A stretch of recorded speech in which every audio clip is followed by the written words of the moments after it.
Hello, hello, seventh graders. So this is Mrs. Oliver, as always. Well, not always, but majority of the time, bringing you today's lesson on direct variation. This is where equations are going to come into play on finding what we need.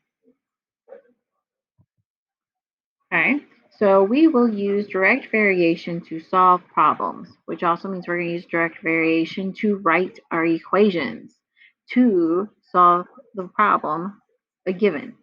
Okay, this ties in with constant rate of change, slope, proportionality. Everything that we've learned this unit ties in with this together. Okay, so you're going to have to write an equation for relationships given, then find y when x equals a value. Just given as an example. Okay, so this is going in page 52 of your notebook, right after the notes that we did on Monday. And here we go. All right, so the very first thing when we talked about constant variation is our constant of proportionality. What is that? It's a constant ratio, which is also known like the unit rate in any proportional relationship. Okay, what do we know? We have a constant rate of change, we have slope. Those are all proportional relationships and information that goes with it of the unit rate.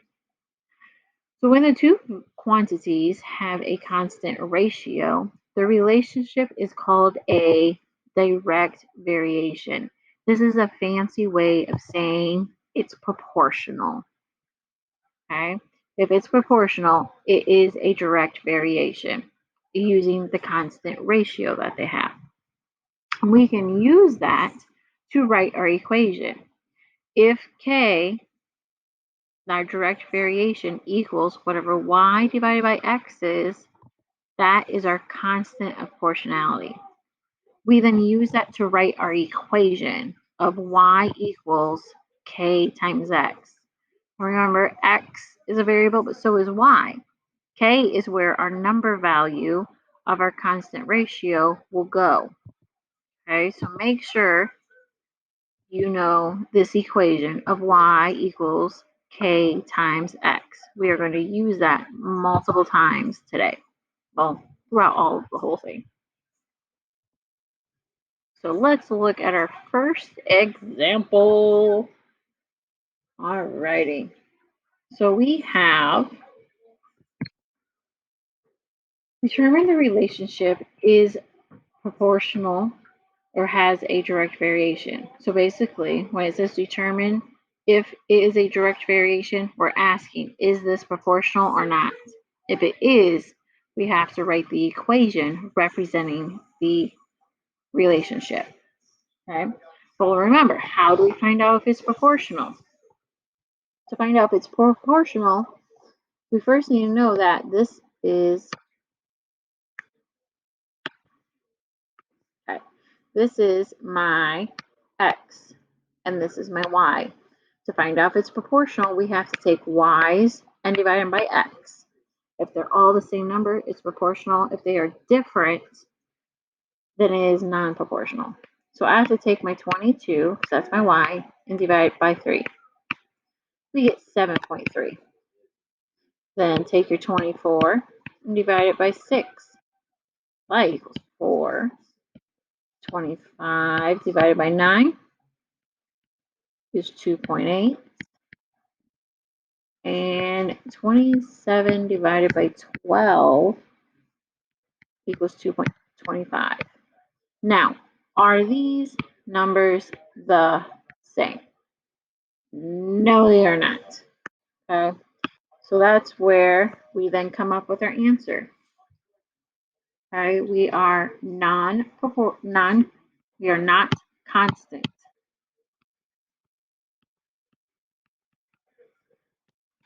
That means we have unequal ratios. Remember, ratios we get from our tables. So when we're talking about ratios, normally is tied in with a table, though we could get it from a graph, but the majority of the time it's from a table. Okay, so that gives us a non-example. Let's find one One of these around here has to be proportional. So we're going to determine if there is a direct variation, okay, and is it a proportional relationship? That's basically what we're asking when it asks to find the direct variation. If it is, we got to write our equation representing the relationship. So this is x, this is y. We got to take y and divide it by x. Okay, so if I have 25 divided by 10, well, I get 2.5. What about 50 divided by 20? Well, my zeros cancel out. I get 2.5.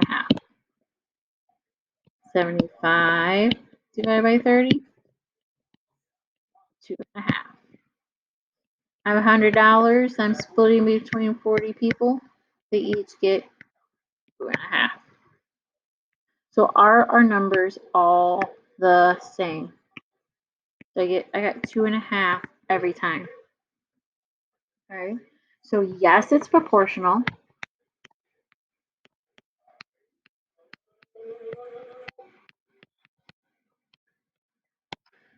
Okay. K, that is our direct variation. Okay, so this is K equals what number did we find for each of these? For 2.5. So that goes back into our equation of y equals kx that we got from the beginning. All you're going to do is replace this k with our value. Y equals 2.5 times x. That is all we're looking for. You're going to find that direct variation. You're going to identify that's what k equals, and then replace it in your equation of y equals kx. All right. Okay, so let's look at number 12, or number 3. We have 2 jobs. They want us to make a table and a graph, and we have to fill in the table. All right, so you're going to have some pilot like that on your homework where you're going to have to make what you're working with to fill it in. Okay, so they have our graph for us. We can use these for our order pairs. So at one package, I had how many cards? 12. At 2, we had 24. At 3, 36. And 4, we had 48. Okay. So we know each of these, we're going to divide our bottom number from our top number. So that just equals 12. If I take 24 and divide it by 2, I get 12. 36 divided by 3 gives me 12. 48 divided by 12, or not by 12, by 4, equals 12. All right, we got 12 for all of these. This one. Yes, proportional. Okay. We have a constant rate of 12. So we're starting at. So then what is K? Direct variation is 12. So that means K equals 12. So Y equals 12 times X.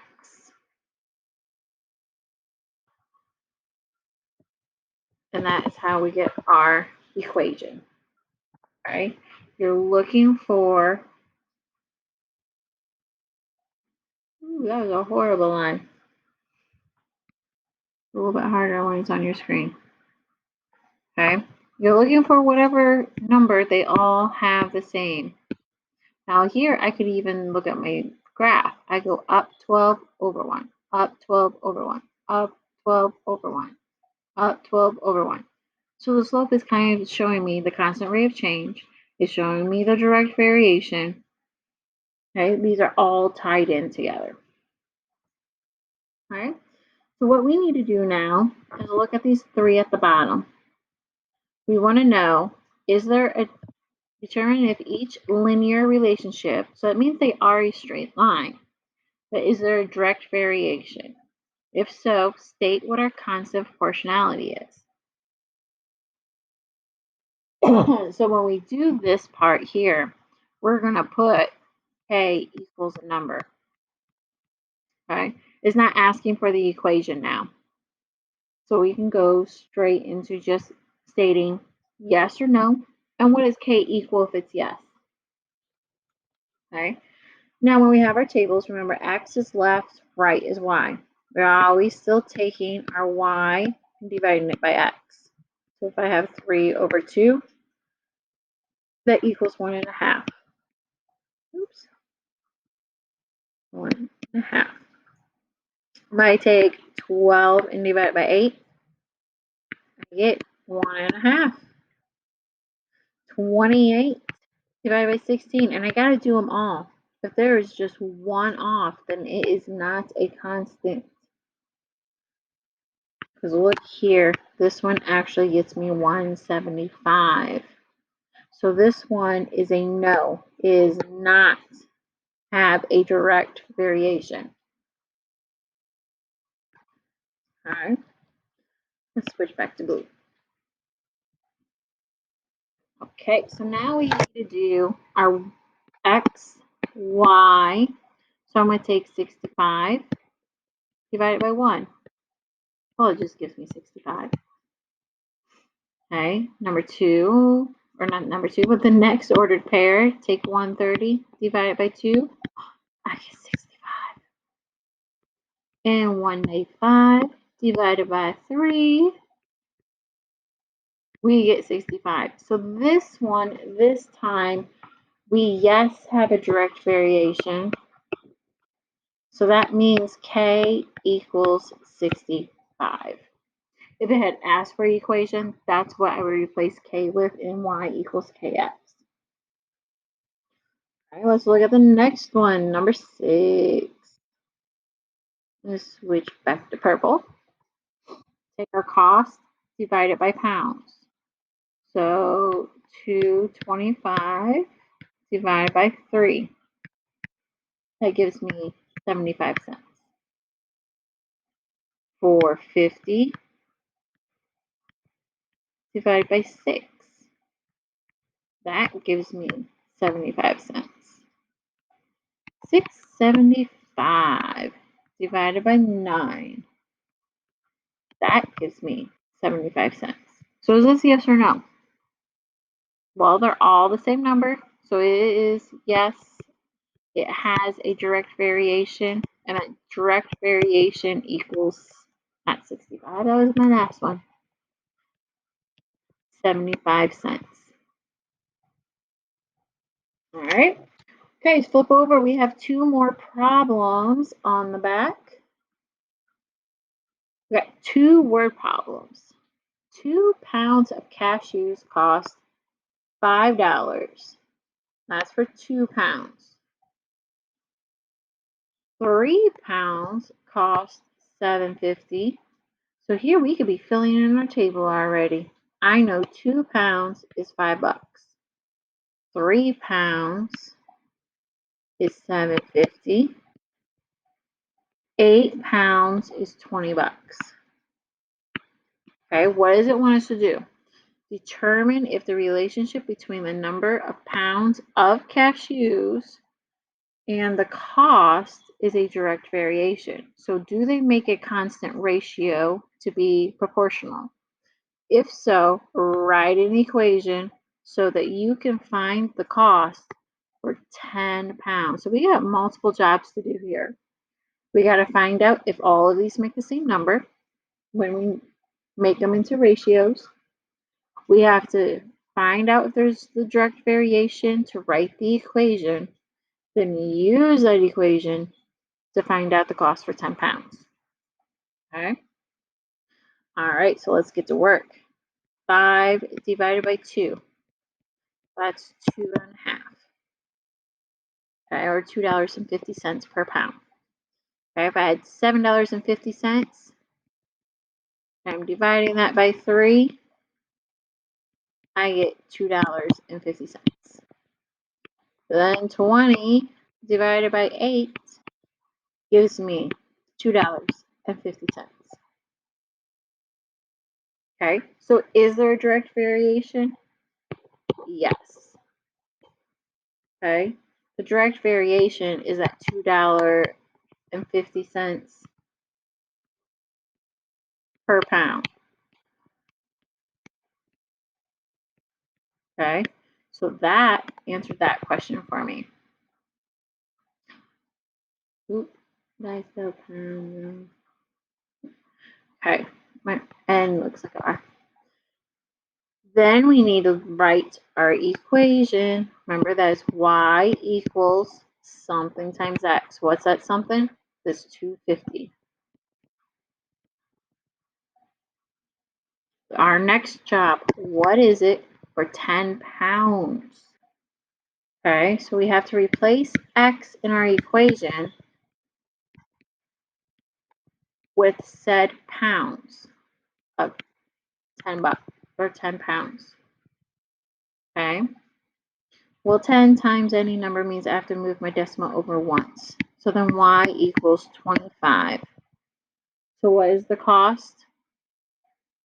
$25 for 10 pounds of cashews. We don't know what they're doing with these 10 pounds of cashews. It's gonna cost them 25 bucks for whatever they're doing with them. Okay. All right, let's look at our next one. Jeremy is saving money from a tutoring job. After the first 3 weeks, he saved $125. And to assume the situation is a direct variation, write the equation. So they're already telling us it is a proportional relationship with a direct variation. We have to write the equation relating the amount of saved from the number of weeks worked. At this rate, then, how much will Jeremy save after 8 weeks? To kind of make a little table, we know we're comparing our weeks to how much money has he saved. All right, so we have 3 weeks and 135. We want to know after 8 weeks, how much is he going to have? Okay, so remember, K equals Y divided by X. In this case, that is money divided by weeks. So K equals whatever 135 divided by 8 is. Oh, not 8. I'm messing up my numbers again. By 3. All right, 3 can go into 13 4 times, with 1 left over to make a 15. 3 goes into 15 5 times. So we are saying K will equal $45. So my equation, because that's what this job is telling me to do, what's my equation? Y equals 45 times X. Now we are replacing X with our 8, because that's what we want to find now is our 8 weeks. We have to take 45 times 8. So 45 times 8, 40, 32 plus 4 is 36. Is that right? Yes. So who are we talking about again? Whenever I give my answer, I normally like to say who it is. Jeremy will save, remember the dollar sign always goes in front, $360 in 8 weeks. Okay, so far so good. That's the end of your notes, so let's talk homework. Okay, so your teacher should tell you where you are ending with your homework, but we will start on page 85. Okay, so number 1, Veronica is mulching her front yard. The total weight of mulch varies with the number of bags of mulch. What is the rate of change? So they have it graphed for us. This graph here represents what we're looking for. Okay? So we can use our slope, the constant rate of change, to find our direct variation. Okay? So if I'm going from 30 up to 60 and over from 1 to 10, 1 to 2. Remember, it's not 1 over 1. We have to look and see what are our units measuring here. Each square is 30. So I have 30 over 1. Okay, so K equals my Y divided by X, which then equals just 30. But 30 what? 30 pounds per bag. Okay. So when she buys one bag of mulch is 30 pounds. And each time is constantly going up by 30 pounds per bag. And you get your little fancy staircase. Alrighty, have a great day, and make sure if you have any questions, if you're not joining Google Meets, you send your teacher an email or comment about that you have a question about which certain problem.